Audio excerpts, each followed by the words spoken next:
I go back to Kiev for a conference in a few weeks, and I'll be speaking to 2,000 people, and then I'll be traveling through the Ukraine to the Crimea and different things. I was there in June doing a book on the Holocaust survivors of the Crimea, interviewing the people that survived this. And the city of Sevastopol, which is right on the Black Sea, there were 4,200 Jews that were there at the time the Nazis occupied the Ukraine. They were experts at killing people, and they came into Sevastopol on July the 12th, 1942, 4,200 people, took them to the soccer stadium, and then they took them out in truckloads and they killed everybody. Only one person survived, a 12-year-old girl. Her name was Anna Selznick. She crawled underneath the bleachers and she took off. And a Christian had given her fake papers, and they were able to get her to safety, and she survived the war.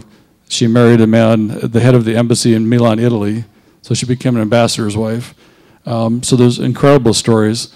I'm going back here in October to interview a woman who was trafficked in the slave trade in Europe, and I was talking to John about her, and she's in a really powerful ministry in the Ukraine.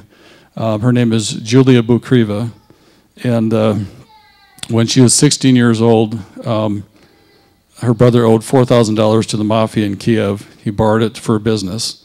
And 1991 was the worst time in the Soviet Union. If you were caught in Kiev at night, they would take you, strip you of all your clothes, they'd beat you up, they'd take all your clothes and sell them. It was that bad, you know. So he lost the money. They said, we're going to kill you. Instead, they said, no, you got a younger sister, we're going to kill your sister Julia. And instead, they said, no, we're going to sell her. So she was sold and trafficked in the slave trade in Europe. 4.5 years of just absolute hell. She has a very interesting background. She was raised Soviet. Her mom was Jewish, and her dad is a direct descendant of Genghis Khan, a straight lineage, from the grandson Bukrey Khan, and their name is Bukriv. So 800 years later, that name maintains it's the same name.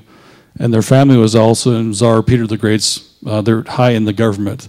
So she has this really, really interesting background. When she was 20 and a half, she was in Malta with a very wealthy client. She had a heart attack. And then she went to the hospital, she had a cardiac arrest and she died, like what happened to me. And then Jesus appeared to her. And he said, I got this scroll I want you to eat. Eat this scroll and it's going to open your eyes up to the spirit world. And she had no experience with Christ because of her background. And she ate the scroll, and she got so on fire for God, she went into Pastor Sunday's church, and she became the head of the worship leader of a church of 27,000 people, which is the home church in Kiev. And she sells real estate. She has like 5 cell phones. It's always ministry, real estate. She's very active. And she has a ministry of helping women who've been trafficked in Europe to get out of it. And that's her ministry. And her book is going to be called For the Love of Her Brother, is what I'm calling the book.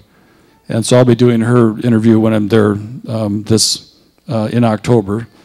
And so and she's so funny. She's got a funny person. I mean, she's very unique, you know. And the Lord developed a program that she has to help women be detoxed out of that lifestyle. Because when the women escape their captors, they go to the embassies in wherever if they're in the U.S., if they're in Germany, if they're in Turkey, and the consulate sends them back home, and they're a mess. And there's no training. There's no training, or there's no anything to help the women get back to normal life. And a lot of the women have HIVs. Some had little children that they were stolen away from their kids. So there's all this trauma. So Julia is working with these people to get them into a Christ-filled life, to get them into a passionate ministry.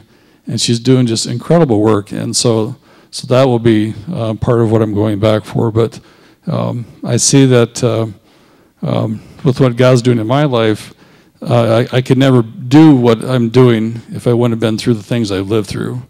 You know, I mean, just injustices and trauma and death, you know, and I'm sure I've got a few more big ones planned for my future of trauma, you know, but I'm ready for it.